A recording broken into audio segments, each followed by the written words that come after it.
So thank you for joining us for our monthly webinar series, Navigating Business in 2021. I'm your host, Don Steyer.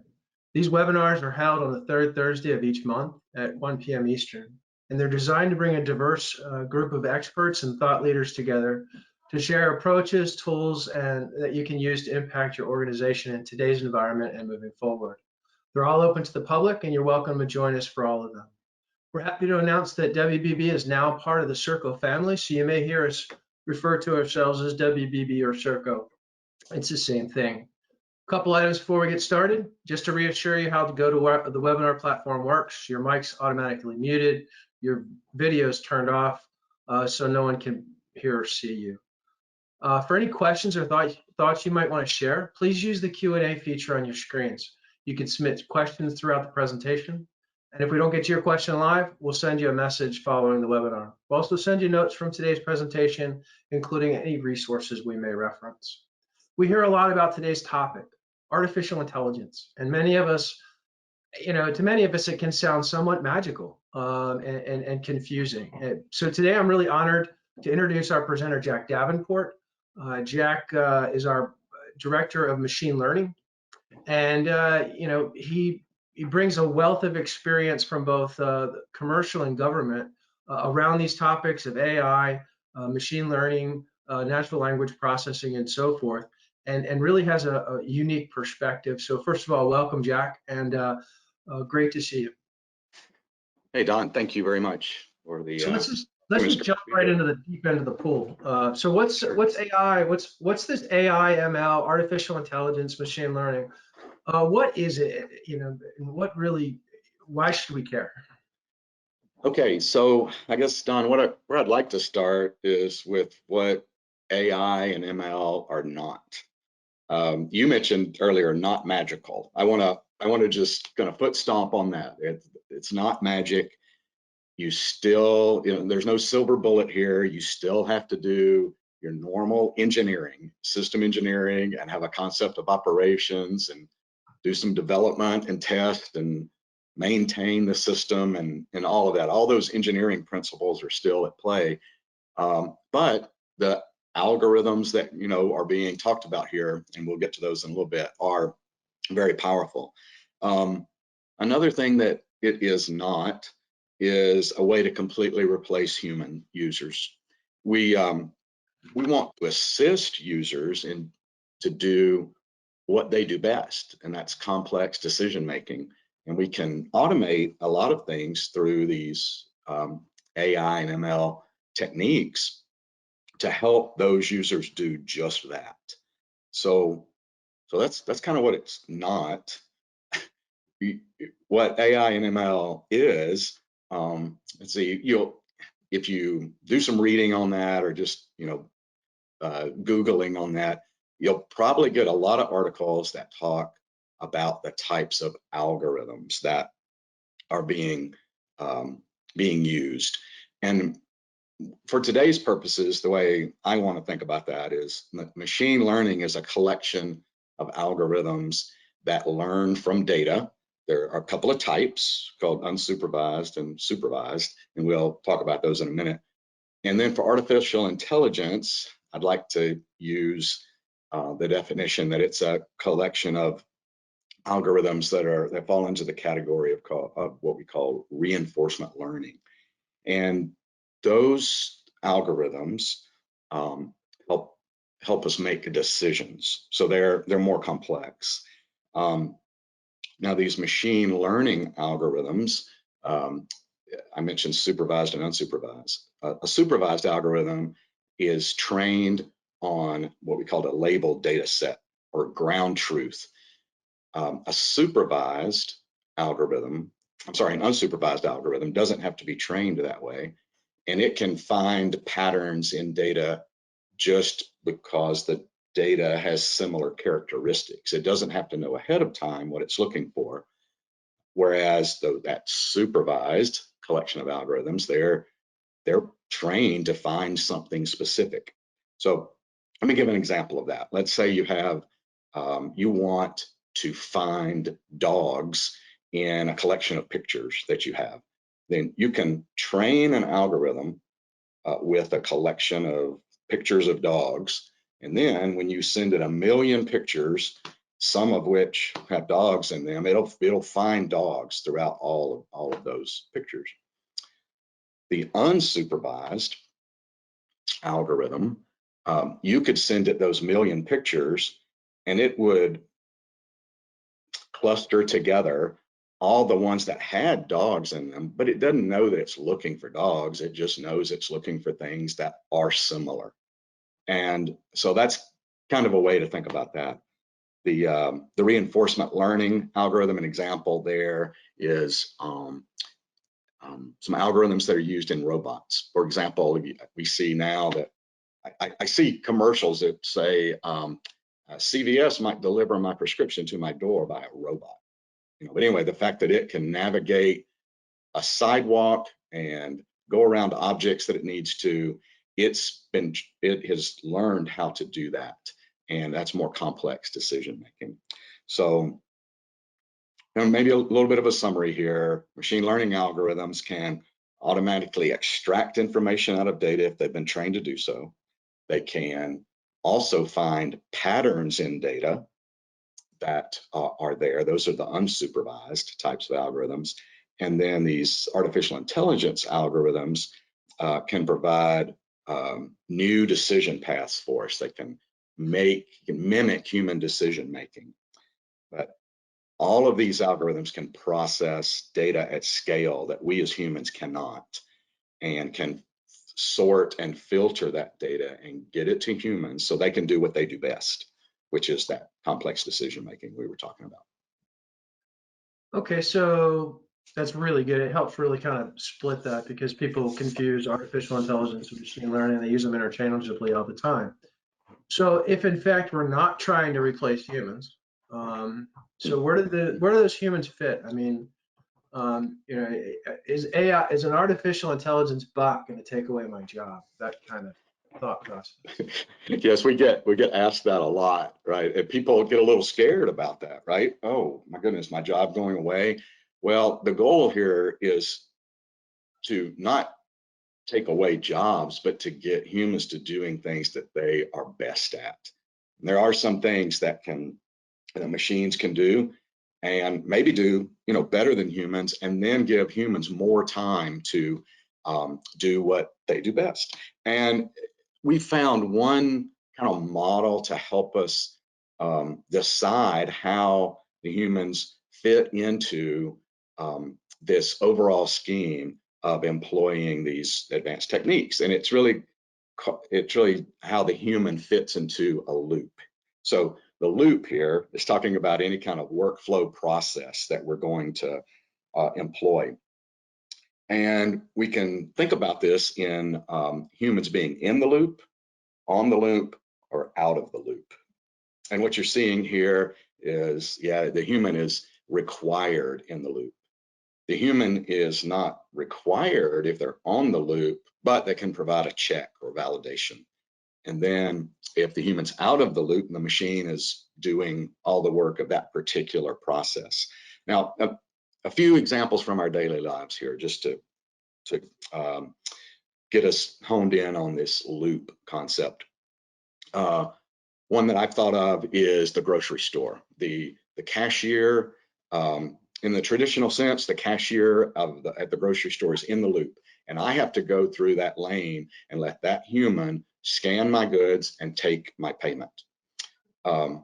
Recently, now over the past decade or so, we've seen where the cashier is on the loop when I can go through a self-checkout lane. Now, granted, I'm the machine that's doing the work when the cashier is on the loop, and every now and again that cashier has to come in and help me because I scanned something wrong or entered a code wrong.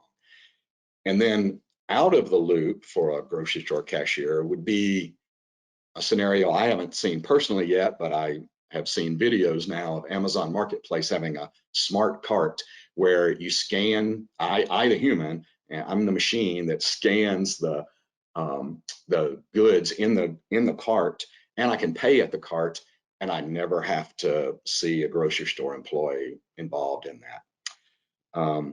Another example of this in on out of the loop is the way cars are helping us now.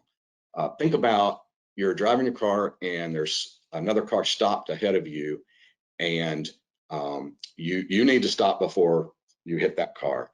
And in a quote old-fashioned car like I learned how to drive in, I'm in the loop. I've got to press that brake or I'm going to hit that car. Some cars now will give you some on the loop, where the human's on the loop support, because I'll get an alert that I'm getting too close to something. I'm approaching it way too quickly, and I'll get an alert, but I still need to press the brake. So then out of the loop for that is there are some cars now, the car is going to by itself apply the brake and stop me before I hit something. So those are kind of some of those examples of how to think about incorporating these advanced techniques into our workflow. Again, it's not necessarily our goal to take humans out of the loop, but we might be able to take an overall process and find pieces of it where we can take the human out of the loop. We have a customer right now that we have a hybrid example like that. They've got a two-step process that we've been able to break apart into two loops, and we're going to take the human out of the loop in the first process, in the first step, and then the human's going to remain in the loop in the second step. And very quickly, this is a case where a human is currently staring at a monitor. There are about a dozen chat windows on that monitor, and they're looking for a particular message in any one of those chat windows. And then they would manually copy information out of those chat windows into another system and then hit enter, and the data from the chat window goes into that system. Well, we're able to take the human out of the loop on that first step because we've got some natural language processing algorithms that can find what they're looking for manually in that chat room, and we can extract it automatically and then pop it up in a window for them in the second step, and they can validate what they see there. So they're somewhat on the loop in that validation step, but they are in the loop when they have to hit enter and have that information go into the system. So that's a quick overview of how we can think about where the human fits in and interacts with these machine learning and AI algorithms. So you mentioned data, and this last example was perfect, right? Where you had lots of data coming in, lots of different chats and screens. By the way, we'll talk later. I want you to write one so it does my email for me. But right, yeah, so it would be nice. But if you think about data, I mean, as I understand it, artificial intelligence, machine learning, it just takes gobs and gobs of data to make it work, correct? So yes, especially some of those algorithm types that we talked about. You might hear the saying, "It's all about the data," and that's true. You've got to have really kind of three things here, and we'll try to head toward this story throughout this discussion today. You've got to have humans, that are doing work. You've got to have data for these machine learning and AI algorithms to operate on. So all three of those have to work together. Data is crucial. You've got to have it. Now, I want to expand the notion of data just a little bit to also mean you've got to have an environment, a computing environment, or a simulation environment for those reinforcement learning algorithms to have a way to interact dynamically with the environment and do some trial and error, because that's the way they learn how to do things. Those supervised machine learning algorithms that we talked about earlier, those are they need, yes, a lot of data to be trained on. And then those unsupervised algorithms, they need a lot of data to be able to find patterns, because if you give that unsupervised algorithm a little bit of data, it doesn't really have enough data to sort and find the patterns that we can't see as humans. So it is, yes, data is crucial, and really can't underestimate the effort it takes to get the right data and to maintain it and to organize it so that it can be useful for these ML and AI applications. Now, we encounter lots of clients who have a lot of different data, and it's typically scattered across many systems. You might hear the phrase disparate data sources or stovepiped data sources. And that is completely true. There's been all this data is out there, but one of our goals is to get it to aggregate that data and make it useful for these applications, these machine learning and AI applications. And there's a couple of terms that you'll hear to make that happen. One of them is data ingest. That is, we've got to get all that data, quote, ingested, put into a system. We have to then do what we call data wrangling.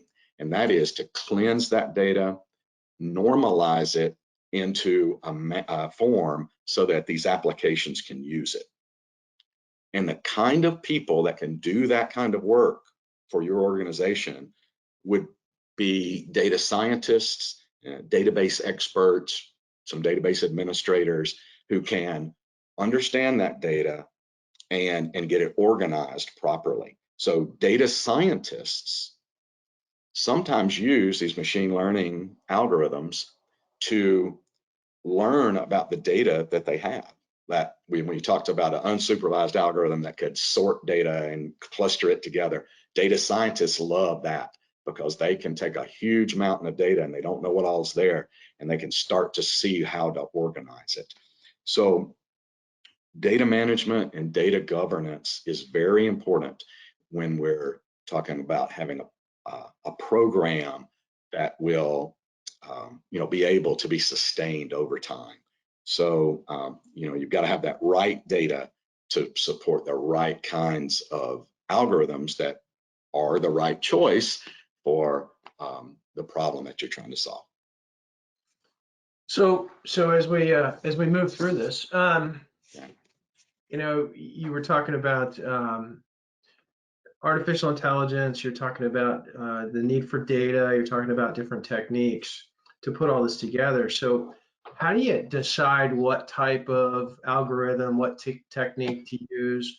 I know there's new ones coming out every day. They're actually building AI bots to build techniques. I mean, there's a lot going on. So how do you know? How do you pick?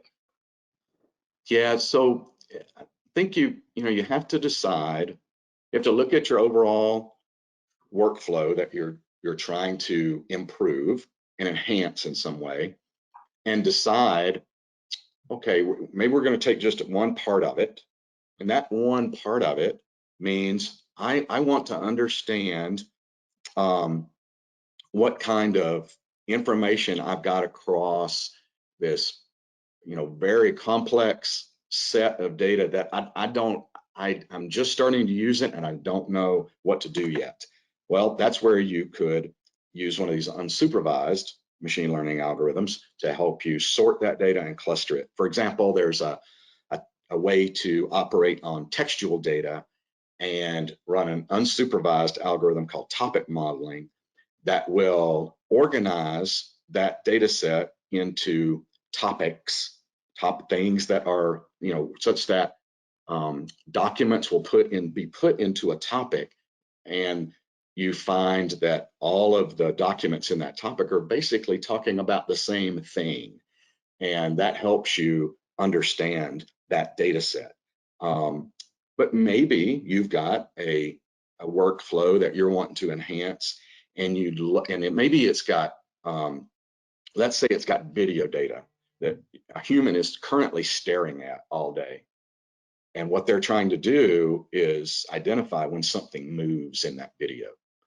And when something moves, that invokes another loop or process downstream from it. But if we could enhance that detection of movement, then and let the machine do that instead of the human, we could have that human doing more important things than staring at a bank of video monitors. And there are supervised machine learning algorithms that can do just that. They can detect when movement occurs in a video stream.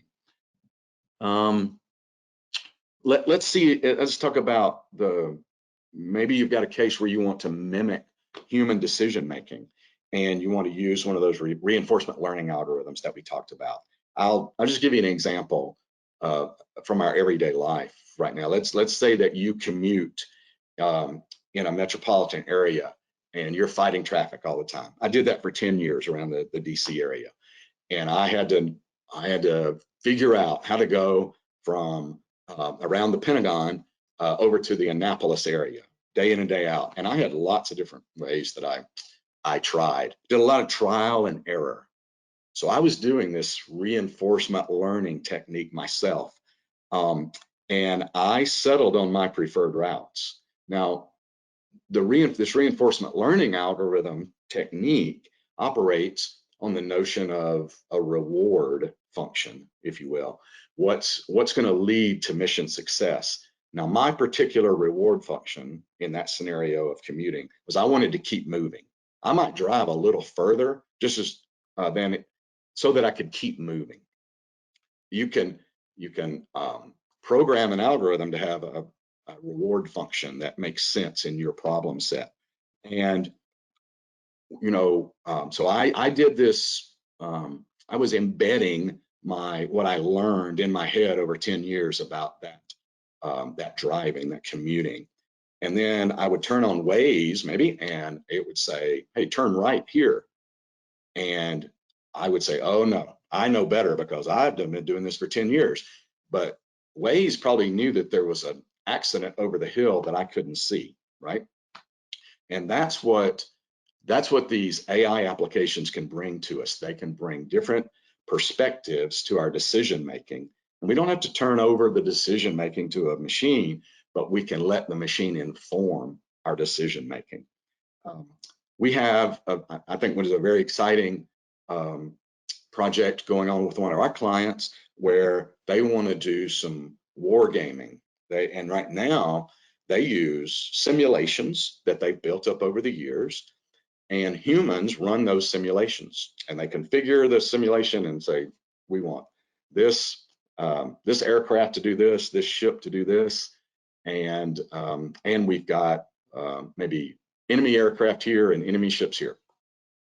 And they run that, and it takes a while, and then a human looks at it and says, oh, okay, now I see what might be our best technique.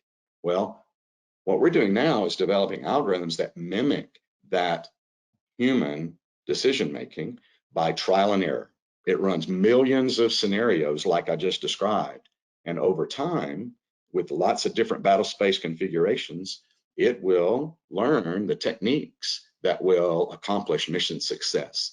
So that's an example of where you choose one of these reinforcement learning algorithms to do that. Now, one area of research inside artificial intelligence is called AI explainability. And the human question is, why did the machine choose what it did? Why did it make that decision? And the answer is, sometimes we don't know. We've run all these millions of scenarios, and it made this choice over time. Well, what's this? There's this area of research, AI explainability, is working so that the algorithms can describe why they're doing things, because humans definitely want to know. So I'm going to grab a question from the audience, because it's actually Sure. I have two questions from the audience that are pretty interesting as we come up on the end of our time here. The first one is, I get how AI can write poetry, novels, music, or paint based on what it learns from existing examples. Okay, so data from Star Trek, right? Okay. Yeah. But can it be used in a safe, reliable and safe way to write a tech manual where every step may be critical and the sequence may be important? So I think I do think it can. This would certainly be because you said that the steps were critical. This is a case where you'd want to use on the loop, where a human is going to validate what the algorithm produced. There might be, let's say there could be steps of that overall process scattered across different documents, and algorithm could help to merge those and then get those in order and come up with the tech manual that you're wanting to publish. But the key here is that I think there has to be human validation there. So what the machine might help and take away 50% of the work from the human, but that last I don't know, maybe we go for 70% of the human's work, but that last X percent is crucial, right, for the human to come in and then clean that up and make sure that it's right. So does that really kind of help define one of those misperceptions out there that because you employed an artificial intelligence or a machine learning technique that it's supposed to solve the entire problem? It's really meant to solve pieces of the process. So last month we talked about people, process, technology, and culture. Right. Where you have to have that balance where the human is really part of that whole thing, no matter what you do, whether even you take them out of the loop, somebody's supervising that, right? So that's I think that's a great way of looking at it. I got one other question that I want to give before we stop, but see if I see it here. So when the algorithms find that pattern, are there ways to display it, visualize it, communicate it, and act on the patterns? Is that part of the full application? And I think we're not really talking in terms of an application here, but is that part of artificial intelligence, machine learning? And are there off-the-shelf applications available? Yes. So the visualization of the results, the analytic results, are very important, right? Because they have to. Humans want to engage with those. Certainly, when we've got humans that are in the loop or on the loop, what are they going to look at if we don't produce some visualizations? So yes, there are definitely visualizations that can show you where those patterns are. Sometimes time, so you get maybe kind of this time series visualization. Sometimes we talked about those topic models. Those topics can be displayed to the human. So yes, there are definitely ways to do that, and yes, there are off-the-shelf applications that can help, but you have to make sure that they're going to solve the particular problem that you have. I guess one thing I think you and I both learned that off-the-shelf applications probably get you that 70-80%, and Right. most problems are highly tailored and they require that extra tactical mile, so to speak, to get them to what they really need. Exactly. Yes, that's right. So yeah, don't be. I guess that's one of the pitfalls to avoid, is think that one solution is one application is going to solve your entire problem. You still have to work hard to identify that problem and break it into pieces, and then let the algorithm start to gain incremental trust with the users over time. And so breaking it into little pieces and gaining that user trust, then the users start thinking of different ways that the algorithms can help them. And here's one. Here's a quick see if I got you question, okay? Because I actually thought about this too, but I wasn't going to ask you, but now I'm going to ask you. So are humans technically always in the loop or on the loop because they have to write the algorithms and troubleshoot the problems when the algorithms don't actually perform the way you want them to? Yeah, that is true. There are human developers of these applications, right? So they're going to be in the loop. Those developers are in the loop. What we're showing on the screen here is really the end user of the applications. It's from the end user's perspective. And I think it's very important to take into account the end user, because the developers are very important, but they're not the ones who are going to use these applications and then enhance a workflow. So you have to talk about the human users, the data that's needed, and the applications all working together. So the domain expertise that you bring to the table to align with the machine learning engineers, the developers, the process automation experts, they're probably the most critical because they can articulate the desired outcome, and understanding the meaningfulness of what they're looking at. Exactly. Yeah, and so the technical people, these developers, software developers that we're talking about, yeah, brilliant people, right? But they might not have that domain expertise you just mentioned. Yeah. So Jack, I'd like to thank you very much for your Well, time. We've got yeah, a lot of questions thank that you, we Don. got here that we just didn't get to because it's a really interesting but also a wide and deep topic and hard to cover in 30 minutes. But um, we will follow up on all the questions that were asked. If we didn't get to them, we will and provide that content back to you. For follow, any future type offerings, we're looking at the art of coalescing people around big ideas, and then next month, which is going to be a really interesting topic. And then if you missed any of our topics, like 8 words to help your organization, or the digital human side of digital transformation, or any of those other topics that we did earlier in the year, you can visit our YouTube channel, and those are available for your viewing. But again, thank you very much for participating, and we will talk to you next month.